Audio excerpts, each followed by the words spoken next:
Okay, so have you heard about this whole thing with Melania Trump and her new memoir? And like, no, I'm not talking about, the whole fashion thing or whatever people usually write about. This book is different. It's about the 2020 election and, well, her take on everything. Yeah, it's definitely caught people's attention. I mean, she's been pretty quiet, politically speaking, at least up until now.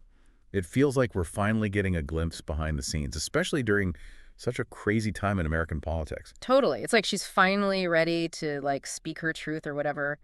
We're actually working from this excerpt of a review from the Daily Beast, and they really dig into it. They analyze her writing and everything. It's pretty wild.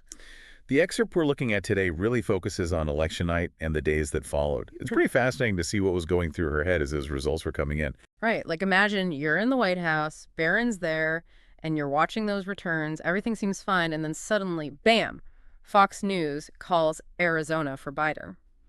She actually writes in the book, I couldn't believe it. How could they call it so early before all the votes were counted? It was another sign that this was not a normal election. So what do you think about that? Well, you have to remember the context. That call, even though it ended up being right, really shook things up, especially for conservatives. It kind of lit the fuse for a lot of the doubt and distrust that we still see today. And she definitely grabs onto that doubt. She even talks about how all that stuff with the mail-in ballots and different deadlines just made her suspicious. Exactly, and that plays right into the whole debate about election integrity, which, as we know, is still a huge topic. It's super important to remember that she's sharing her own viewpoint here, which, let's be honest, really lines up with what a lot of people are calling the MAGA mantra, basically this idea that the election was somehow stolen. Now, whether there's any proof to back that up is a whole other discussion, but it's important to understand where these ideas come from. For sure. And she's not afraid to voice those doubts, like at all. There's a line where she just comes out and says, many Americans still have doubts about the election to this day. I am not the only person who questions the results. So it sounds like she's really aligning herself with that side of things, wouldn't you say? It's just interesting because she doesn't really explain what's making her doubt things.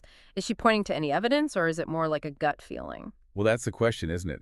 It really shows how powerful these narratives can be, especially in our current political climate.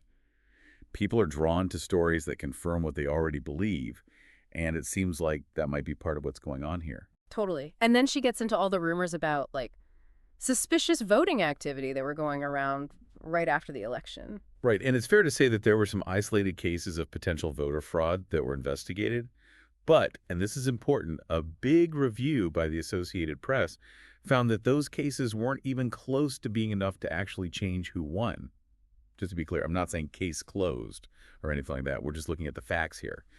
And for the record, the AP is known for being really thorough and unbiased. So their findings carry a lot of weight. Yeah, having that neutral perspective is key. Speaking of making things more intense, she even mentions Mike Pence and the idea that he could have stopped things from being made official. What did you make of that?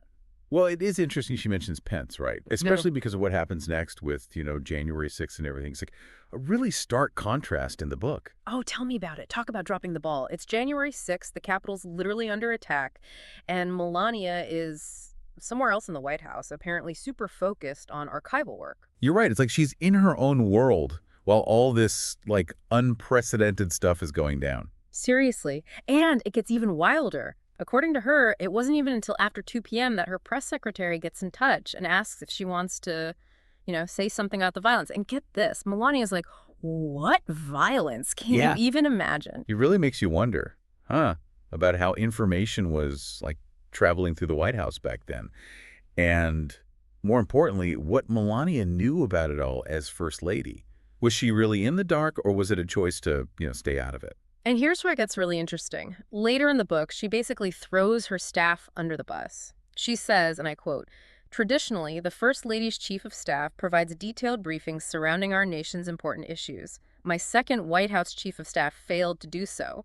So basically, it's their fault she was out of the loop. It definitely makes you think about how she saw her role as First Lady, especially during such a, let's say, pivotal moment. I mean, people expect a certain level of, I don't know, engagement from the First Lady, right?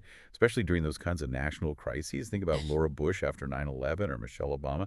They were very present, offering comfort and support. Exactly. They were right there with everyone else. Oh. This just feels different. She does say in the book, we must never resort to violence, which, okay, sure. But then she immediately ties it back to the election. She's like, while I recognized that many individuals felt the election was mishandled and that the vice president should halt the confirmation process. So, yeah, she's definitely still on the same page as her husband. It's like she's trying to walk this line between, like, acknowledging what happened was bad, but not actually criticizing the people who did it. Totally. It's this weird balancing act. Yeah. And it makes you wonder if it'll actually work, you know? Especially with the timing of this whole thing. This book is coming out way after January 6th and right in the middle of her husband potentially facing some serious consequences for, trying to overturn the election. It really begs the question, is this all, like, calculated, or is she actually trying to be open and honest? I think that's what's so interesting about memoirs, don't you think? It's just one side of a much thicker story, and it's up to us to figure out what it all means. So, we've gone through all this stuff from her memoir, and it's a lot, right? Yeah. If you had to sum it all up, what's the big takeaway? What's the headline here? Well, for me, it really drives home what a lot of people were already thinking, which is that Melania Trump was totally on board with her husband's whole view of the 2020 election. Like, there's really nothing in here to suggest she disagreed with him privately or tried to, change his mind or anything. It's actually the opposite. Yeah, it's like she's still all in, even now. And it's not just about what she believed, it's also about how she seems so disconnected from what was actually happening. I mean, on January 6th, people are storming the Capitol, and she's worried about archival work. It's kind of hard to wrap your head around, It's definitely the other thing that really stands out, right? This whole question of how aware Melania really was of everything that was going on, especially as First Lady. Was she really clueless, like she says? Or is this just, her version of the story told with the benefit of hindsight? Right. It's like, which one is it? It's hard to know. We're left with these two different Melanias, the one who's completely in sync with her husband and the one who seems totally oblivious to all the chaos around her. Kind of a trip when you think about it. It makes her even more of a mystery, right? Yeah. Which, honestly, she kind of already was. Totally. So to everyone listening, here's something to think about. After hearing all this, how do you see Melania Trump now? Does it make her seem more, relatable? Or does it just leave you with even more questions? Does this change how we see her as First Lady? How does this all stack up against, other First Ladies in history?